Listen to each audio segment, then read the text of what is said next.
Hey there, I got some good buyer news this week. This is Dean Odell with Seven Gables Real Estate in the Odell Group, and we are going to talk about the Orange County market and what we're seeing. And buyers, you guys are gonna like it. So let's get started on the first chart.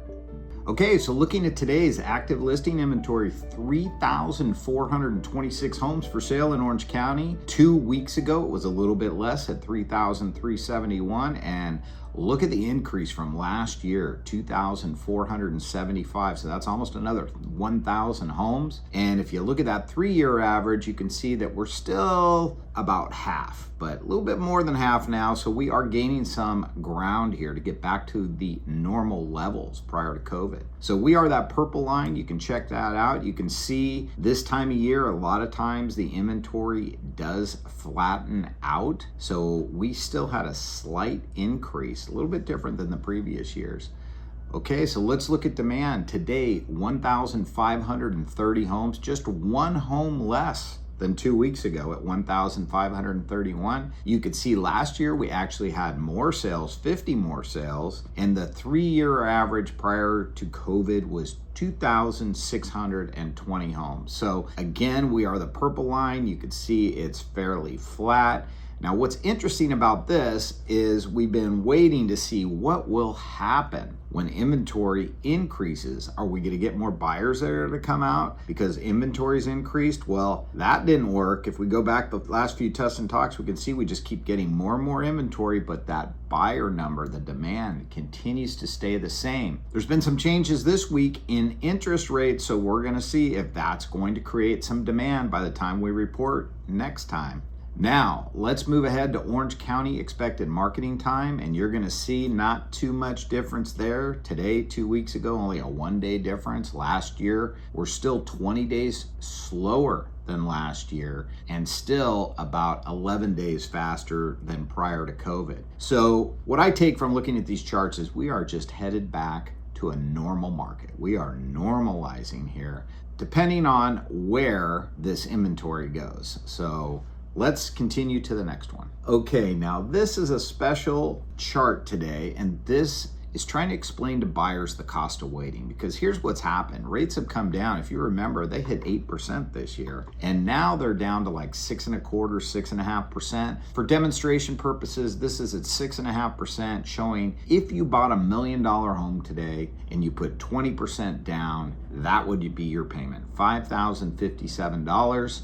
Now understand, if you're buying a home for $1.5 million, you just add 50% to all those numbers across, and that's how math works, right? Okay, so now you're looking at what would happen if the purchase price went up 5%, which is what they're still predicting to happen by 2025. Well, if that happens, now you're gonna need a mortgage amount of $840,000, which means you still had to come up with 20% more of that extra 50 grand, which would be another $10,000 out of your pocket. So if you look at that payment at the 6% rate, it's $5,036, and you say, hey, that's great. You know, I waited around for rates to drop a little bit more, and I saved $21 a month, or $252. But that's what I would call tripping over dollars to pick up pennies, right? Now, you've had to put $10,000 more down. You've had to get a mortgage that's $40,000 higher, all to save $252 a year. That doesn't make much sense, right? All right, now let's say that you purchased that home that we showed you in the last chart, and we did it the way that last chart showed, and now down the road it's time to refinance. Well, you can see if we refinance that loan, the payment's gonna go down to $4,542. Now, if we wait to purchase the home in 2025, after that 5% appreciation, and even if rates drop to 5.5%, remember, you had to come another $10,000 out of pocket for the 20% down. You've got a higher loan amount by $40,000. So now when we look at that difference and we say, hey, what did it cost us to wait? Well, now that you have a higher mortgage amount, your payment has actually gone up from $4,542 to $4,769. That means it's actually cost you $227 a month to wait, or $2,724 for the year. So the message here that they're trying to get across is waiting for prices to fall or interest rates to fall may not make sense in the long term, which is why we're always telling you right now in this market to not get fear of missing out, to make sure you're buying for the long term, because usually in the long term, things are going to play out and you're going to be fine, right? So next, let's look at the Orange County market breakdown, okay? We want to look at what is the marketing time right now looking like. You could see the hot sellers market is anything under 1.5 million is still going in less than 60 days and qualifies as a hot sellers market. You can see how it is slower though than last year. Then you can see the slight sellers market and balanced market in the next two categories. And you can see the time frame that that's taking, 65 days versus 116 days if you're in that $2 to $4 million range. Then we continue on to the deep buyers market, which is anything over 4 million. And you can see that that has taken a long time. As you can see, as you look at that chart, you can freeze it now, and I'm going to move on to my advice for buyers and sellers.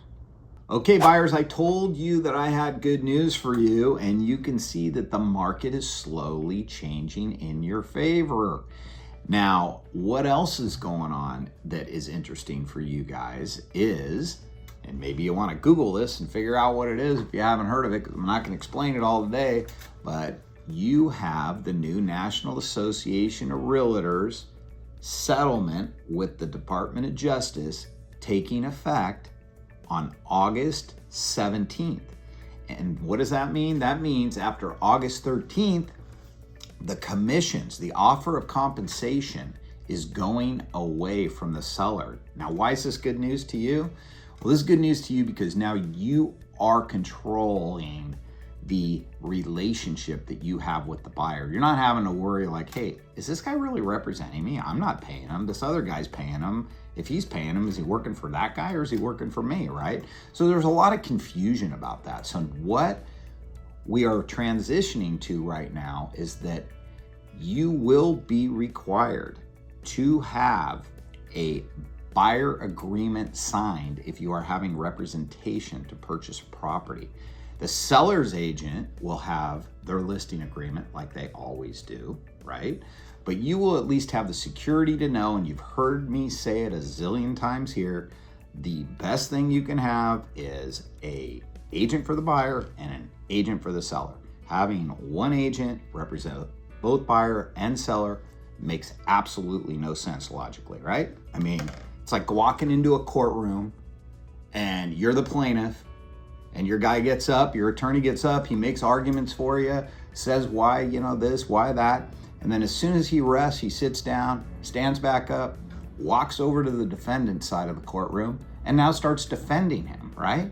Doesn't make any sense. It's never made any sense. But between you and me, the attorneys love it. Dual agency, single agent is the #1 source for real estate lawsuits. Okay, do you want to be in that situation? We certainly don't, which is why we have discouraged it for a long, long time. We have not done a dual agency, single agent. Oh my gosh. I personally haven't done one. I can't even remember when, okay? So we always have another agent involved, even if it's somebody else on our team. And you may say, oh, well, that's the same thing. No, it's not the same thing, because believe it or not, we actually compete with each other and against each other and do the best job we can for the client we represent. And that's what you guys deserve. So congratulations, the settlement's going down, and you can talk to your agent about what are they going to do to earn their fee. Just like the seller has always had to have an agent come out and say what they're going to do for their fee. Now you get to have that conversation. So if you want really good representation, I would not recommend just trying to go direct to the listing agent.